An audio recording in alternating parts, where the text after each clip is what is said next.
BJP వాళ్ళు కానీ లేదా బీఆర్ఎస్లో ఉండేటువంటి వాళ్ళు కానీ ఒక పెద్ద క్యాంపెయిన్ చేశారు. ఏం చేశారంటే కేసీఆర్ బెటరు రేవంత్ రెడ్డి కన్నా, కేసీఆర్ 10 సంవత్సరాల్లో సంపాదించింది 1 సంవత్సరంలోనే దోషేస్తాడు రేవంత్ రెడ్డి, ఇలాంటి క్యాంపెయిన్ చేశారు కదా.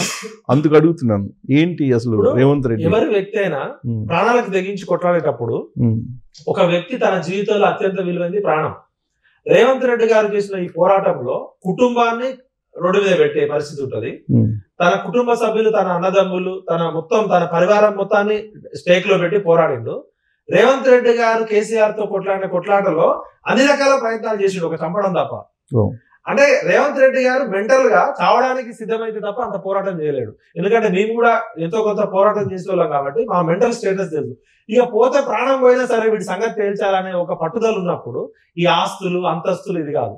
రేవంత్ రెడ్డి గారి స్పీచ్లలో మేము అబ్జర్వ్ చేసుకుంటూ వస్తుంటే ఆయన స్పీచ్ పూర్తిగా కూడా ఉద్యమకారులకి న్యాయం చేయాలి, ఈ అమరవీరుల కుటుంబాలకి న్యాయం చేయాలి, ఇక్కడ ప్రజాస్వామ్య పాలన కాపాడాలి, ఇక్కడ మానవ హక్కుల ఉల్లంఘన జరుగుతుంది, ఇక్కడ స్వేచ్ఛ లేకుండా పోయింది, పూర్తిగా ఒక చక్రవర్తి పాలన, ఒక నియంత పాలన ఉంది, ప్రజలకి ఏదో చేయాలనే తపనతోటి ఆ పోరాటానికి ఎవ్వరు రాకపోయినా కూడా అతడే ఒక ముందుండి. ఇప్పుడు ఇలా కాంగ్రెస్ పార్టీలో రేవంత్ రెడ్డి టీడీపీ నుంచి వచ్చి ఎందుకు లీడర్ ఎదిగిందంటే కాంగ్రెస్ పార్టీలో ఆ పోరాట పటిమ ఉన్నవాళ్ళు, ఆ నిజాయితీ ఉన్నవాళ్ళు, ఆ ధైర్యం ఉన్నవాళ్ళు, ఆ త్యాగం ఉన్నవాళ్ళు లేకనే ఆ స్పేస్ ని సోనియా గాంధీ రేవంత్ రెడ్డి గారికి అప్పచెప్పారు. రేవంత్ రెడ్డి గారి కుట్టికి చెప్పాలి. కేసీఆర్ తో కొట్లాడేటోళ్ళు ఎవరు? కాంగ్రెస్ పార్టీలో ఉన్న వాళ్ళు. ఈయనైతే రేవంత్ రెడ్డి అయితే రాజీ పడడు, ఎందాకైనా కొట్లాడతాడు అనే ట్రాక్ రికార్డుని నమ్మి రాహుల్ గాంధీ గాని, ప్రియాంక గాంధీ గాని కాంగ్రెస్ పార్టీ తమ రూల్స్ కి తమ పరిమితులు పక్కకు పెట్టి అవుట్ ఆఫ్ ద బాక్స్ తోటి రేవంత్ రెడ్డి గారిని తీసుకున్నారు. అంటే అక్కడే ఆయన అర్హత ఉంది, యోగ్యత ఉంది, ప్రావీణ్యత ఉంది, నైపుణ్యత ఉంది. ఎప్పుడైతే పిసిసి ప్రెసిడెంట్ అయిందో ఇక అప్పటి నుంచి కేసీఆర్ కి నిలబడనియలే. ఒక దశలో బండి సంజయ్ గారికి రేవంత్ రెడ్డి గారికి పోటీ జరిగింది. బండి సంజయ్ గారు కూడా ఏ మాట కామాట చెప్పుకోవాలి, స్ట్రీట్ ఫైట్ చేసిండు. ఆయన కూడా ఆయన ఆర్ఎస్ఎస్ బ్యాక్గ్రౌండ్ నుంచి వచ్చి ఒక కార్పొరేటర్ స్థాయి నుంచి వచ్చిన వ్యక్తి ఒక ఎంపీ అయ్యి కేసీఆర్ కి నిద్ర పట్టకుండా చేసింది ఒకరు రేవంత్ రెడ్డి గారు, ఒకరు బండి సంజయ్ గారు. అయితే అదృష్టమో దురదృష్టమో పాపం బండి సంజయ్ గారికి ఏమైందంటే తను పోరాటం చేసి ఫామ్ హౌస్ లో ఉన్న కేసీఆర్ ని రోడ్డు మీదకి తీసుకొచ్చేటట్టు రేవంత్ రెడ్డి గారు బండి సంజయ్ గారు చేస్తున్న టైంలో బండి సంజయ్ గారిని బీజేపీ పార్టీ పక్కకు పెట్టడం తోటి ఆయన ఏం చేయలేకపోయాడు. అవును, బీజేపీ వాళ్ళే అతన్ని స్టంప్ అవుట్ చేశారు. ఒక రకంగా బండి సంజయ్ బండకేసి బాధినట్టు బీజేపీ పార్టీ. కవిత గారిని అరెస్ట్ చేయకపోవడం. ఇప్పుడు బీజేపీ పార్టీ 2 సెల్ఫ్ గోల్స్ చేసుకుంది. ఒకటి రేవంత్ రెడ్డి లాంటి స్పీడు, రేవంత్ రెడ్డి లాంటి దూకుడు, పోరాట పటిమ ఉన్న నాయకుడికి ధీటుగా నాయకుడిని పెట్టాల్సింది పోయి కిషన్ రెడ్డి లాంటి నాయకుడిని పెట్టారు. కిషన్ రెడ్డి గారి వర్కింగ్ స్టైల్ వేరు, రేవంత్ రెడ్డి గారి వర్కింగ్ స్టైల్ వేరు. బండి సంజయ్ కన్నా బెటర్ లీడర్ ని పెట్టకుండా కిషన్ రెడ్డి గారు లాంటి పెట్టడం ఒకటి. కవితని అరెస్ట్ చేస్తున్నాము, కవిత 23 మంది అరెస్ట్ అవుతారు, ఈమె 24వ వ్యక్తి. మేము డిప్యూటీ సీఎం ని అరెస్ట్ చేసినాము మనీష్ సిసోడియా అని, ఇంకొక మంత్రిని అరెస్ట్ చేసినాము, ఈమెంత మాకు, ఈమెను ఖచ్చితంగా జైలుకు పంపిస్తాము. తిహార్ జైల్లో, చెల్లపల్లి జైల్లో జైలు రూమ్స్ రెడీగా ఉన్నాయి, ఆల్రెడీ రూమ్స్ ఎత్తినాము. మోడీ లాంటి లోక నాయకుడు, విశ్వగురు అనుకుంటున్న, విశ్వనాయకుడు అనుకుంటున్న మోడీ లాంటి పవర్ఫుల్ ప్రైమ్ మినిస్టర్ కూడా బహుత్ గంభీర్ ఏ కుటుంబం మొత్తాన్ని కూడా జైలు పంపిస్తా, కేసీఆర్ గారు తినదంతా కక్కిస్తా అని చెప్పి ప్రధానమంత్రి హోదాలో 3 సార్లు చెప్పారు. అమిత్ షా గారు ఒక 10 సార్లు చెప్పారు, నడ్డా గారు ప్రతిసారి చెప్పారు, వీళ్ళ సెంట్రల్ మినిస్టర్స్ చెప్పారు, బండి సంజయ్ గారు, అరవింద్ గారు, లక్ష్మణ్ గారు, కిషన్ రెడ్డి గారు 2 years చెప్పారు. కవితని జైలుకు పంపడం పక్కా, కేసీఆర్ జైలుకు పోవడం పక్కా, కేసీఆర్ కుటుంబ సభ్యులు అవినీతి చేసిండ్రు, వీళ్ళు లక్షల కోట్లు కమిషన్ ఇది మిషన్ కాకతీయ కాదు కమిషన్ కాకతీయ అని చెప్పారు, మిషన్ భగీరథ కాదు, కాళేశ్వరం కాదు, ఇది అవినీతికి కేర్ ఆఫ్ అడ్రస్ అని చెప్పారు. మరి ప్రధానమంత్రి మోడీ గారు లాంటి వ్యక్తి ఇచ్చిన స్టేట్మెంట్ కి ఒక వ్యాలిడిటీ ఉంటుంది, స్వయంగా హోంమంత్రి ఇచ్చిన వ్యాలిడిటీ ఉంటుంది. 2 ఎంపీలు అరవింద్, బండి సంజయ్ చెవులో జోరీగా లాగా రోజు చెప్పి కవితను ఎందుకు అరెస్ట్ చేయలేదు అనే విషయంలో తెలంగాణ ప్రజలకు అర్థమైంది. తెలంగాణ ప్రజలు ఏమనుకున్నారంటే ఒక చెవిలో కమలం పువ్వు, ఒక చెవిలో గులాబీ పువ్వు పెట్టి వీళ్ళు ఈ 2 పార్టీలు ఒకటే అనేది రేవంత్ రెడ్డి గారు ఒక నెరేటివ్ బిల్డ్ చేశారు. కాంగ్రెస్ పార్టీ సునీల్ కొనుగోలు చేసిన క్యాంపెయిన్ గానీ, మనలాంటి జర్నలిస్టులు చేసిన క్యాంపెయిన్ గానీ, సోషల్ మీడియా చేసిన ఉద్యమకారులు చేసిన క్యాంపెయిన్ తోటి బీజేపీ బీఆర్ఎస్ ఒకటే. ఈ కారులో, అంబాసిడర్ కారులో స్టీరింగ్ ఏమో అసదుద్దీన్ ఓవైసీ చేతిలో ఉంటది, అవును. గైడెన్స్ అంతా కూడా బీజేపీ వాళ్ళు చేస్తారు. కేసీఆర్ కేవలం సూత్రధారి మాత్రమే, పాత్రధారి మాత్రమే, సూత్రధారులు బీజేపీ అనేది అర్థమైంది. మీరు 2018 ఎలక్షన్స్ లో కూడా కేసీఆర్ ఎందుకు 6 నెలల ముందు ఎలక్షన్స్ కి పోయిందంటే అమిత్ షా గారు సపోర్ట్ పోయింది. అప్పుడు సాఫ్ట్వేర్ అమలు చేసి టెక్నికల్ సైన్యం పనిచేసింది. అది హోమ్ మినిస్టర్ కి తెలుసు, ఎలక్షన్ కమిషన్ కి తెలుసు. రజత్ కుమార్ చేసిన ఈ తప్పులు అన్ని సెంట్రల్ ఎలక్షన్ కమిషన్ తెలియకుండా అంటే అప్పుడు ఇద్దరు ఉన్నారు. ఇప్పుడేమో చీకటి ఒప్పందం, అప్పుడేమో బహిరంగ ఒప్పందం. ఇవాళ బీజేపీలో పనిచేసిన హిందుత్వవాదులు ఎవరు కూడా బండి సంజయ్ గారిని తీసినాక బీజేపీ కోసం పనిచేయాలి. బీజేపీ పార్టీని అభిమానించిన తెలంగాణ వాదులు ఎవరు కూడా కవితని అరెస్ట్ చేయకపోవడంతో ఒక కవిత అనేది ఎంత పవర్ఫుల్ అనేది మీరు ఆలోచించాలి. కవిత గారు నాకు కూడా మంచి ఫ్రెండ్, ఆమెలో టాలెంట్ ఉన్నప్పుడు పోయినాం, చెడు పని చేసినప్పుడు తప్పదు.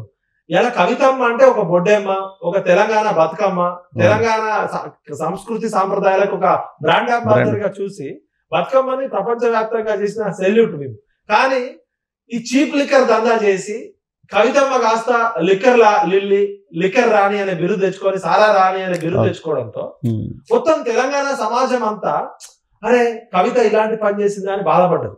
బతుకమ్మ ప్రపంచవ్యాప్తంగా చేసినప్పుడు ఎంత గర్వపడ్డామో ఈ లిక్కర్ పని అయింది, చీప్ లిక్కర్ దందా. కేసీఆర్ గారే చీప్ లిక్కర్ బెల్ట్ షాపులు పెట్టి తెలంగాణని తాగుబోతులు చేసిండు, 40,000 కోట్ల ఆదాయం చేసి కుటుంబాలన్నీ ఆగం చేసిండని బాధపడుతుంటే ఒక మహిళ అయ్యుండి, అది ఒక ఎంపీ ఎమ్మెల్సీ స్థాయిలో ఉన్న వ్యక్తి, బాగా చదువుకున్న ఉన్నత విద్యావంతురాలు, లోక జ్ఞానము పరిజ్ఞానం తెలిసిన ఆమె, సాహిత్యము సంస్కృతి విలువలు తెలిసిన ఆమె, తమ నాన్నగారి ట్రాక్ రికార్డు తెలిసి, ఆయన మంచి చెడు తెలిసి, విషయం తెలిసి గతంలో చేసిన తప్పులు ఎవరైనా చేయరు. కానీ లిక్కర్ దందా ఇండియా మొత్తానికి తీసుకెళ్లి ఢిల్లీ కొద్ది గొప్ప అరవింద్ కేజ్రీవాల్ అనే వ్యక్తికి మంచి పేరు ఉంది. ఇవాళ కవిత గారి గొప్పతనం వల్ల ఒక ఆమ్ ఆద్మీ పార్టీ అడ్రస్ లేకుండా పోయింది. వాళ్ళు కూడా తెలంగాణలో బీజేపీ మటాష్. అందుకని లేడీస్ రాజకీయాల్లో ఉంటే చాలా మామూలు పవర్ఫుల్ ఉండరు. అక్కడ కనిమొలి వల్ల ఆ పార్టీ కథం, ఇక్కడ కవిత వల్ల 2 పార్టీలు, వాళ్ళ పార్టీ కాదు ఆమ్ ఆద్మీ పార్టీ కథం.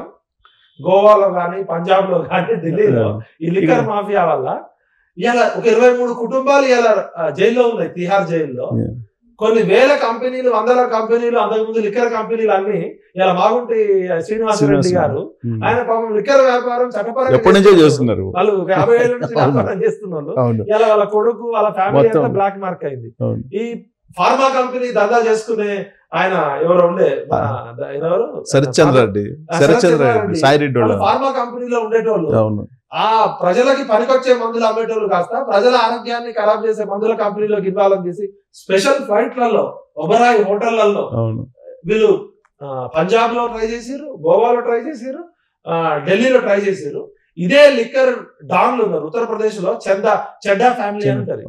వాళ్ళ ఫ్యామిలీలో చాలా మంది వాళ్ళు కాల్చుకొని కూడా చచ్చిపోయారు. అసలు ఇక్కడికైనా పెద్ద అక్కడ ఇండియాలోనే లిక్కర్ డాన్. వాళ్ళు కూడా కవిత దగ్గర సలాం కొట్టే పరిస్థితి ఏర్పడింది. అంటే కవిత గారు ఎంత పవర్ఫుల్ చూడండి. తమ తెలివితేటలు, తమ టెక్నాలజీ, తమ చాతుర్యం. 10 ఫోన్లు ఐఫోన్లు మార్చిరంటే మామూలు విషయం కాదు. కష్టపడటం అంటే అదేనే. ఇప్పుడు 20 లక్షల వాచ్ పెట్టుకొని కష్టపడటం అంటే అదేనే. ఐఫోన్లు జనరల్ గా ఎవరైనా ఫోన్ పాడైపోతే రిపేరింగ్ తీసుకుంటారు, లేకపోతే కొత్త ఫోన్ కొనుక్కుంటారు. 6 నెలల కాలంలోనే 6-7 ఫోన్లు. 1 సంవత్సరం కాలంలో ఈ లిక్కర్ డీల్ జరిగిన కాలంలో 10 ఐఫోన్లు.